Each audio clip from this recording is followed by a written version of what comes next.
Jonas Hale was tending the fire when he heard the sound of footsteps dragging across the sand. A young Apache boy, around 5 years old, was staggering toward the water well. His body was so thin it looked like skin stretched over bone, and his legs trembled as if they could give out at any moment. His eyes were dark with hunger, fear, and exhaustion. Every step he took toward the well was a struggle just to keep breathing. Jonas stood still. In that moment, he saw again the faces of war children he had once encountered, lost, terrified, surviving on nothing but instinct. His heart tightened. Without a word, Jonas slowly opened the cabin door, placed a warm piece of cornbread on the porch step, and pointed to it. "Come here, have something to eat." The boy looked at him, hesitant, but hunger was stronger. He rushed to the cornbread, devouring it as if time itself was fighting to take his life. Jonas stood quietly nearby, never touching the child, just letting him know that this place held no danger. Once his stomach was calm, the boy dragged himself onto the porch and fell asleep right there on the wooden plank floor, his breathing weak but steadier. Jonas gently covered him with a thin blanket and stood watching for a long moment before heading back inside. The next morning, as the first light of day touched the well, the boy was gone. All that remained on the porch was the blanket, neatly folded, a silent thank you from a child who had just escaped death's grip. Jonas looked at the blanket, and something strange stirred inside him, as if a part of his buried humanity had just been touched. By noon the next day, the sun over Red Bluff scorched the earth like a burning blade, searing the dry ground. Jonas was stacking firewood behind the barn when he heard hurried footsteps on the sand. Not one person, two. He turned around. The Apache boy from the day before was standing by the fence. But this time, he was not alone. Right behind him stood a tall Apache woman, broad-shouldered like a warrior, with strong arms marked by sun and wind, but in her deep, dark eyes, there was no strength, only exhaustion. Pushed to the edge of despair, she held the boy's hand, her fingers trembling slightly from hunger and too many sleepless nights. As Jonas stepped closer, the boy immediately pressed against his mother's leg. His eyes were anxious, but he recognized Jonas. He was not as afraid as he had been the day before. The woman tried to stand straight, but her breathing was labored. She spoke in rough, weary English, her voice hoarse from thirst and fatigue. "Please, let us stay the night. We have been hunted for many days. No food, no water, please." Her voice was loud, strong but trembling from exhaustion. Jonas looked closer. Beneath the dust, her legs were bloodied, her arms marked with bruises. Someone had clearly been chasing them, and they had run until there was nothing left to run on. Jonas did not answer right away. He looked at the mother, taller than he was, built like someone who knew how to fight. Then at the boy, his face gaunt, wide eyes filled with both hope and worry, unsure if Jonas would turn them away. Jonas let out a long breath and opened the cabin door wide. "Come in. No one will harm you here." The woman blinked, as if she could not believe what she had just heard. The boy tugged gently at her hand. "Mom, that's the man who gave me food." Jonas paused for a moment at the sound of the boy's voice, clearer than yesterday. No longer just the whisper of someone barely clinging to life. He gave a faint smile. "Come on in, little one. It is cooler inside." As they stepped into the cabin, the woman's shoulders like walls sagged, as if she had just laid down the weight of the world at Jonas's doorstep. Jonas poured a glass of water and slid it toward her. "Drink. You are safe. Now." The woman took the glass in her scarred hand, her eyes glowing with a deep, wordless gratitude, the kind that only comes when someone walks through despair and finally touches a sliver of peace. The boy sat closer to Jonas this time, no longer shrinking away like he had the day before. Jonas looked at the mother and her child, then quietly wondered to himself, a man living alone in Red Bluff, was he ready for his life to change? The answer, he knew, had already begun the moment he opened that door. That afternoon was gentler than most. After eating a bit of cornbread and drinking some water, the boy Tawi fell asleep right on the wooden bench near the stove. Jonas quietly laid a blanket over him, then turned to look at the boy's mother, Saka. She stood silently for a long moment, as if trying to believe that this place truly was safe. Her tall frame and broad shoulders, like a mountain wall that once seemed untouchable, now trembled slightly like grass caught in a cold wind. Jonas spoke softly. You should get some rest. You look like you are worn out. Sokka shook her head, her voice still hoarse but firm. No, let me help. I do not want to be a burden. She did not wait for him to respond. Instead, she began scanning the worn-down cabin. Within minutes, she had tied up the torn curtain, gathered loose firewood, and checked the porch roof. Her movements were quick, decisive, and strong, so much so that Jonas found himself simply watching, unable to interrupt. You do not need to do this, Jonas said. I want to. This place gave my son and me shelter, Sokka replied, her eyes steady and unwavering. Jonas said nothing. He was not used to someone stepping into his life, and even less used to the feeling of a house suddenly filled with life, footsteps, movement, presence. Sokka found an old pot hanging on the wall, filled it with some water, and pulled out a few dried herbs from a cloth pouch she carried. She lit a fire. Her large hands, despite their size, moved with the grace and ease of someone who had cooked all her life. You will like this soup, she said without looking at him. Jonas gave a quiet chuckle. You sound pretty sure of that. I have lived for years with almost nothing. Just trust me, she replied. The scent of the soup began to drift through the cabin, mixing with the smell of wood and smoke, creating something Jonas had not felt in years, something that smelled like home. Tawi woke up to the aroma, rubbed his eyes, and looked at Jonas. His eyes lit up. Can I play with your wooden horse? Jonas reached up to the shelf and took down the old toy. It was something he had kept from before the war, a piece of memory from when he still believed the world was big and gentle. He handed it to the boy. It is yours now. Tawi clutched the toy tightly, smiling for the first time since arriving in Red Bluff. A small, fragile smile, but one that lit up the dark corners of Jonas's cabin. Sokka looked at her son, then at Jonas. Her gaze softened. For the first time, her strong face was no longer shadowed by fear. Jonas suddenly realized, from today forward, this cabin was no longer just his. It now held warmth, laughter, and something he was not quite ready to name. Night fell in silence. Outside, the desert wind slipped through the old fence, creating long, haunting howls like the distant call of the wild.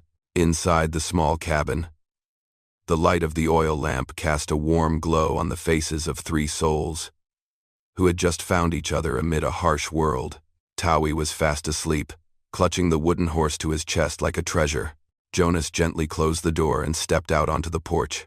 Sokka was already there, staring into the distance, as if the dust and wind still left invisible wounds on her spirit. Jonas leaned against the porch post. Having trouble sleeping? Sokka did not turn around. Her voice was heavy. I am afraid, if I fall asleep, we might have to run again. Jonas took a slow breath, searching for words that might comfort her. You are safe here, at least, as long as I can still stand. That made Sokka glance his way. In the light of the lamp, her deep black eyes no longer held only fear. There was something else now. Something softer, more honest. She sat on the step, resting her hands on her knees, her strong muscles trembling slightly. Are you sure? You want us to stay? Jonas sat beside her, leaving just enough space so she would not feel cornered but not so far as to feel like a stranger. I have not done much, but I do not regret opening that door. Sokka pressed her lips together, took a long breath as if gathering all the courage she had left. Then, she said something Jonas never expected to hear from a woman like her, an Apache warrior, tall and strong as a mountain. You are a good man. Let your life grow inside of me. Her voice was soft now, but steady. My son needs a father to guide him. Jonas froze. Her words were not a confession, not a plea. They felt more like surrender, not to him, but to the loneliness she had been fighting for so long. He turned and looked into her eyes, speaking slowly. Sokka, I do not know if I am worthy of what you just said. She shook her head. Worthy or not, my son already chose you. She glanced toward the door, where Tawi lay sleeping. He smiled because of you. And that is something I have not seen in a very long time. The wind blew gently, carrying the scent of earth and cooking smoke across the porch. Jonas placed his warm hand over Sokka's strong hand. If you two need a place, this is it. In that moment, no more words were spoken, But both of them understood one thing. Tonight, in the ruined heart of Red Bluff, a family had just been planted. I am truly grateful for your presence here. If this story brought back memories of dusty evenings and the sound of hoofbeats echoing in your heart, subscribe to my channel. So every day, we can sit together again, and I will tell you another story from the Wild West. That afternoon in Red Bluff was strangely still. There was no wind, only a silence so heavy it made Jonas stop halfway through fixing the fence. His instincts as a former soldier told him one thing. Something was coming. The sound of horse hooves pounded against the dry earth like a war drum. A large man on a black horse appeared in the distance, riding toward the cabin like a storm compacted into human form. Jonas gripped the shotgun in his hands, but he stood tall, not backing down an inch. Sokka stepped out of the cabin. The moment she saw the rider's silhouette, her face went pale. "He found us," she said softly. Her voice filled with both anger and fear. The man pulled his horse up close to the fence, yanking the reins. His voice was harsh, like stone grinding on steel. "Hey, you seen a big Apache woman with a boy about 5 years old?" Jonas did not answer right away. He studied the man from head to toe, the scar across his face, the cruel eyes, the smirk of someone used to hurting others to prove his power. Jonas had seen men like that before on the battlefield, brave when facing the weak, but trembling when faced with true resolve. At last, Jonas spoke slow, voice cold as forged iron. "She does not belong to you." The man let out a dry, mocking laugh, sneering through his teeth. "You think you're some kind of hero?" Jonas raised the shotgun. The barrel pointed straight at the man's chest, and in his eyes, deep, steady, and filled with the weight of war, there was no blink, no flinch. "You want to find out?" His voice was low but rang out like a canyon collapsing. The air went still. The man stared into Jonas's eyes, and in that brief moment, he understood he was not facing a frail farmer, but a soul who had walked through hell and returned. Sokka stood behind Jonas, like the shadow of a mountain. Though her hands still trembled, Jonas stood firmly between them, not leaving so much as a gap. The man clenched his jaw, rattled by the force he could not match. His eyes flicked to the cabin, to Sokka, then back to Jonas. A grunt slipped from his throat. He yanked the reins. The horse turned. He rode off without looking back. As the sound of hooves faded completely, Sokka exhaled, her shoulders collapsing like she had just slipped free from invisible chains. Jonas placed a steady hand on her shoulder. "He is not coming back." Sokka looked at him, not with fear, but with absolute trust. And in that quiet afternoon, Jonas understood. He had not just protected her from a man who hunted her. He had cast him out of the past that had imprisoned her for far too long. Spring arrived with a strange warmth that crept into every corner of Jonas's cabin. The cold had eased, and the mornings no longer carried the emptiness they once did. Instead, each day began with the sound of small footsteps pattering across the wooden floor. Tawi had changed so much in just a few weeks. The frail Apache boy who had first arrived was now full of life, his steps steadier with each passing day. In his hands, always, was the wooden horse, an item Jonas thought he had kept only as a memory of the past, but which had now become a treasure to the child. One morning, as Jonas was sanding down a post on the front porch, Tawi ran up to him, eyes gleaming like a lake after rain. "Jonas, look at me." The boy jumped forward with a big leap, then grinned, flashing small, bright white teeth. Jonas laughed. "You're stronger than before." Tawi scooted closer, standing beside Jonas like it was the most natural place in the world. After a moment, the boy tugged at his shirt. You're not gonna leave me and Mama, right?" Jonas froze mid-motion. Then he placed his hand on the boy's head, gentle, but firm. "I'm right here. I'm not going anywhere." Tawi smiled, a real smile, free of worry. Then he dashed back inside, leaving Jonas standing still for a moment. That question. It was both a promise and a quiet recognition that his life had taken a new path. In the kitchen, Sokka was stirring a fresh pot of soup. When Tawi came in and proudly shared what had just happened, she looked out toward the porch. In that brief moment when their eyes met, neither she nor Jonas said a word. They did not need to. Both understood the quiet change growing between the three of them. That afternoon, Sokka came out to help Jonas move a pile of firewood. She lifted a large log like it was a twig. Jonas chuckled. "You're strong." Sokka shrugged. "Apache people have to be strong to survive." Jonas answered, "You don't have to be strong here." Sokka paused and set the log down. Her eyes softened in a way that only those who had lived through deep pain could. She said quietly, "Tawi, he trusts you." "And that doesn't happen often." Jonas stepped forward close enough for his words to reach her with warmth. "I trust both of you, too." The spring wind blew through Red Bluff, carrying with it the scent of good earth and new life. And in that moment, Jonas understood. He was no longer living for himself. A family had taken root on this harsh land, and he was a part of it. Night was falling, and the deep purple of dusk wrapped itself around the distant cliffs. Jonas sat on the porch, listening to the crackle of firewood and the soft sounds of Tawi playing with the wooden horse inside the cabin. A strange kind of peace flowed through a place that had once held nothing but silence and memories of war. Sokka stepped out onto the porch, her shadow stretching long across the ground. Her tall, powerful figure had once made men keep their distance. But now there was something gentle, almost tender, in the way she moved. She sat down beside Jonas, silent for a long while, as if waiting for her heart to speak, before her voice did. Jonas glanced at her, his voice low and warm. "Are you all right?" Sokka clasped her hands together, a gesture Jonas had rarely seen from her. This was a woman who had fought, who had carried the weight of the sky on those strong shoulders. And yet in this moment, she looked like someone afraid of losing something fragile. "I am not used to days this quiet," she said softly, her gaze fixed on the horizon. "Tawi and we have never had a place to stop and stay." Jonas understood that feeling. He too had once believed all he had left was war and solitude. Sokka turned to him, looking straight into his eyes. "That day, when you stood in front of him, you were not afraid." "Why?" Jonas narrowed his eyes, remembering the man. "Because I had to protect you too." That mattered more. A gentle breeze lifted Sokka's long hair across her shoulder. She spoke then, her voice low and honest, so much so that Jonas felt every word land deep. "Tawi trusts you, Jonas. He has never trusted anyone but me."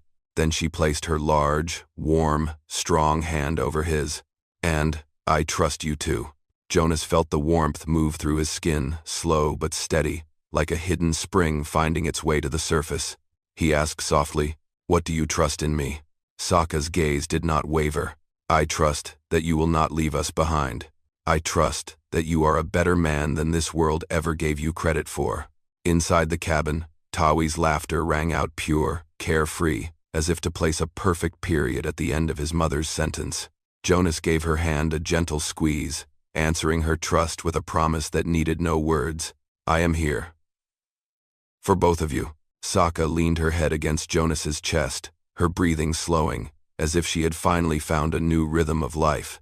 And beneath the rising moon, a strong Apache warrior finally allowed herself to lean on someone. Red Bluff was no longer just a place to hide. It was becoming a home.